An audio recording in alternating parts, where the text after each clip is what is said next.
I don't know if we'll stay ahead. Maybe we won't stay ahead. I just think about how we can improve the experience for the owner of the car. How can we make it the most fun, the most functional? What can we do to have them love the product as much as possible? Yeah. And if somebody else makes a better product, then more power to them. Then I guess we should lose. I would expect to see a significant transition to electric aircraft, starting initially with propeller planes because they're generally more efficient per kilometer than jets, and then turboprops, and then commercial airliners and that kind of thing. That transition probably happens, I think, reasonably soon. Within the next 5 years, we should start to see electric jets. Hey, I'm Steven and this is Solving the Money Problem. If you're new, welcome.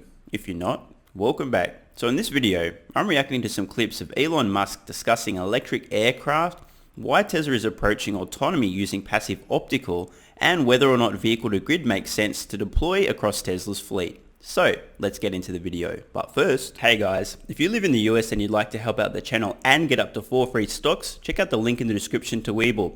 If you open a new account, you'll get 2 free stocks between $2.50 and $250 each just for opening an account. And if you deposit $100, you'll get a further 2 free stocks valued between $8 and $1,600 each. That is an obnoxiously good return on your investment. I mean, really, deposit $100 and you'll end up with, at minimum, $21 worth of stocks, a 21% ROI on your money. And if you're in Australia, the UK or New Zealand, you can get a free stock with stake also using the link in the description. Let's get back to it. Yeah, so aircraft will certainly go electric.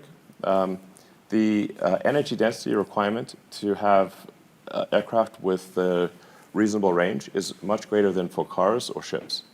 So my back-of-the-envelope calculations suggest that you need about 400 watt-hours per kilogram to have aircraft with a decent range. This is with a range where it's comfortably over 1,000 kilometers, including some reserves and emergency power and that kind of thing.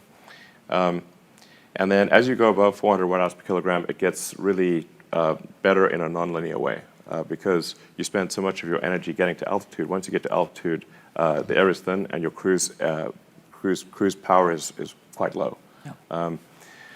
So once you if you go to like 450 watt-hours per kilogram, even though it's, let's say, 460 or 480 watt-hours per kilogram, you will double the range.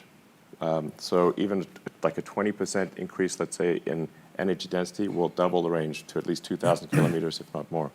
So this is actually kind of a bombshell, at least for those of us who haven't actually done the numbers, guilty as charged. When I first heard Elon Musk discussing the viability of electric planes, I thought, great, this is awesome, but there's a bit of a problem. They're going to be confined to domestic travel for some time. I didn't realize that incremental increases in battery energy density would provide exponential increases in the range of electric planes. These comments from Elon Musk have made me realize that once the battery energy density is there and domestic electric aircraft are viable, it won't be long after that international electric flight is also a viability. And at that point in time, electric planes will really take off.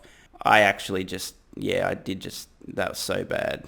The point that I'm making here is that the market for electric aircraft is going to absolutely explode once the energy density gets there for domestic travel. It won't be that much longer before international electric aircraft are also viable. Is this an opportunity Tesla will pursue in the future? Let me know your thoughts in the comments below. Will Tesla immediately begin developing electric aircraft once it's viable and expand product lines as the energy density allows? And we're getting there progressively with improvements in the energy density almost every year. So this is just watt-hours per kilogram. And a lot of the improvements in energy density actually also improve the cost because you need less material because you're able to put more energy in the same amount of material, which means less material per unit of energy. Where we are right now is a little over 300 watt-hours per kilogram. And some of the very expensive cells can do over 400 watt-hours per kilogram. But the high volume cells, I think, will start to approach 400 watt-hours a kilogram as well. So I would expect to see a significant transition to electric aircraft, starting initially with propeller planes because they're generally more efficient per kilometer than jets, and then turboprops, and then commercial airliners and that kind of thing. That transition probably happens, I think, reasonably soon. Within the next 5 years, we should start to see electric jets. How do you stay ahead of the others? Because now everybody's coming. I think the biggest stimulus of electromobility is coming from competition, because they all move in. That Sure. means you're the original, you are ahead. How do you stay ahead with battery and with concepts, software platform? Sure. Well, our cars have been connected almost from the beginning, from the early roadsters. We put cell modem even in the early roadsters, our very first cars. I bought the first one in Austria. Okay, great, nice.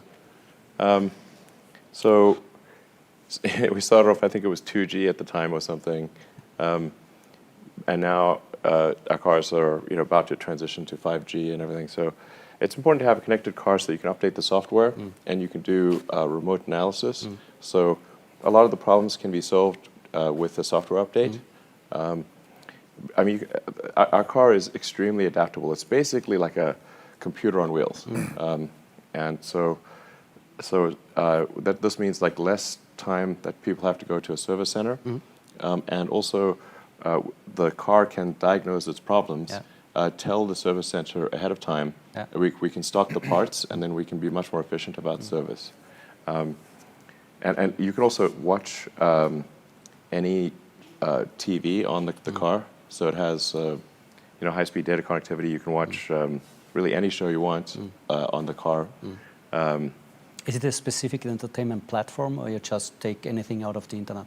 Yeah, we just worked with Netflix and Disney and everyone else, and just made it available. There's also a web browser, so you can technically watch anything that's on the internet as well. And it also has video games. I think entertainment is going to become extremely important, especially as we move to fully autonomous cars.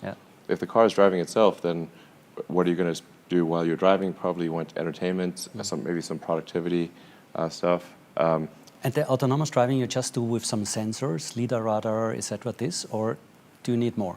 We believe just cameras are the way to go. We don't use LiDAR at all. The entire road network is designed for passive optical, essentially vision. So in order to make a car drive properly, you have to solve vision. And at the point at which you solve vision, you really don't need any other instruments. Like a careful human driver, can drive with an extremely good track record. And unlike a computer, unlike a human, the computer does not get tired. It has 360-degree surround cameras. It's got 3 cameras pointing forward. So it's like being able to see with the eyes in the back of your head, basically. So it's really, vision is the way to go. There's some value to active optical for a wavelength that's occlusion penetrating, so it can see through fog or rain or dust. But it has to be high resolution, such that you can rely on, like for example, for radar at roughly 4 millimeter wavelength. This is good for occlusion penetration, but it needs to have enough resolution to know that you're braking for a real object and not just a bridge or a manhole cover or something like that. One of the most difficult things for me to comprehend is how few people seem to understand the fact that human drivers today use passive optical and a neural network to solve driving. The same approach for autonomous driving makes sense. Apart from the fact that our entire road network is designed for passive optical, we have evidence that passive optical plus a neural net can actually drive a vehicle relatively safely. It is completely irrational and illogical and honestly just plain stupid to attempt to solve autonomy any other way. Now why would that be? Because it's unnecessary. We have a working example of a model that can actually drive vehicles safely. So why do we need to add on things like LiDAR or use geofencing or have pre-mapped areas? It makes no sense. These are artificial training wheels that in the short term might help autonomous vehicles get deployed in really small safe little sand pits. This approach will never ever be a solution to general autonomous driving, because as soon as you take off the training wheels or remove the vehicle from the sandpit that it's been designed and pre-mapped to actually work in, it's a fucking killing machine on wheels. This is why Tesla's approach makes so much sense, yet so few people seem to understand this. And the truth is, I think this is because the vast majority of people don't really have a grounding in how vision works, how a human mind works, what neural networks are, how important data is, and why a general solution is far better than a very specific, narrow solution. How do you stay ahead? How do you keep like? I don't know if we'll stay ahead. Maybe we won't stay ahead. I just think about how we can improve the experience for the owner of the car. How can we make it the most fun, the most functional?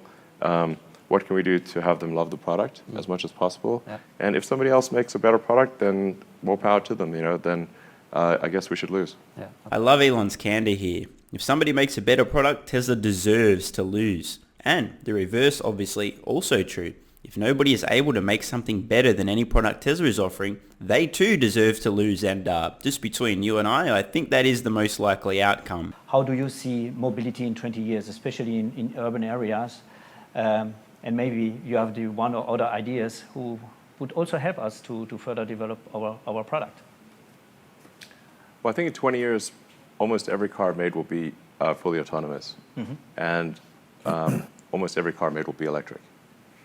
This does not mean that the whole fleet will be electric or the whole fleet will be autonomous, because the annual production rate of new cars and trucks at full speed is around 100 million units a year. But there's 2 billion cars and trucks in active use, and that number is rising.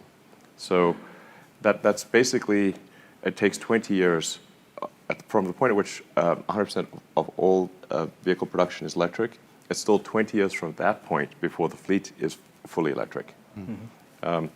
So I think people sometimes, you know it of course, but sometimes people don't realize, like, you can't just, it's not like phones. You can't just replace all the cars and trucks overnight.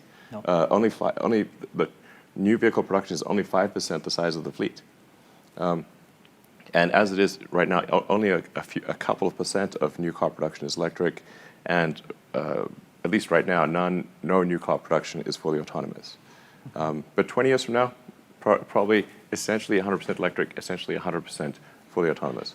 And even in the urban area, where I would say the challenge is the highest concerning autonomous. No problem. No problem in 20 years. 20 years? My God, I hope civilization is around in 20 years. I count that as a win. Yeah. Okay. I find this interaction really telling. One of the reasons why I think most people have underappreciated the value of Tesla's stock is because they don't really realistically believe or understand that in the future, in the near future, autonomy will not only be solved, but at a superhuman level of safety in all environments, including complicated urban areas. Now, just imagine you're an executive of a legacy automotive manufacturer, and you have that same level of uncertainty around technology and whether or not fully autonomous vehicles will be not only viable, but superhuman in terms of safety within a few years' time.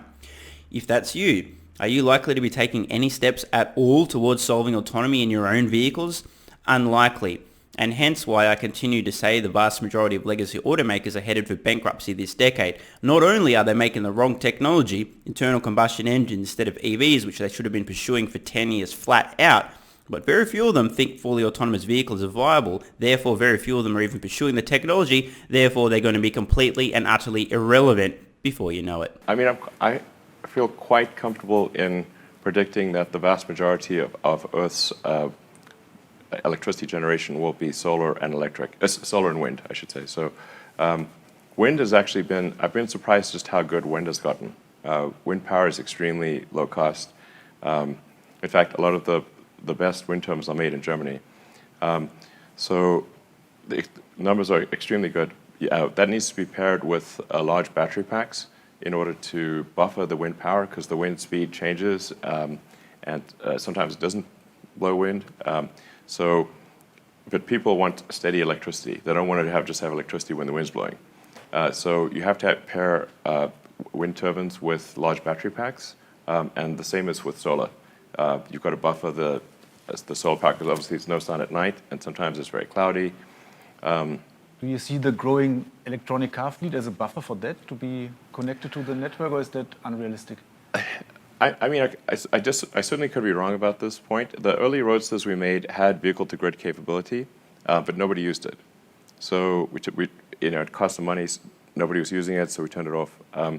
We can easily turn it on back on right now, and actually easy, especially in Europe because of the way the connectors work. A little more. We need like maybe $100 accessory to be able to do this in the US.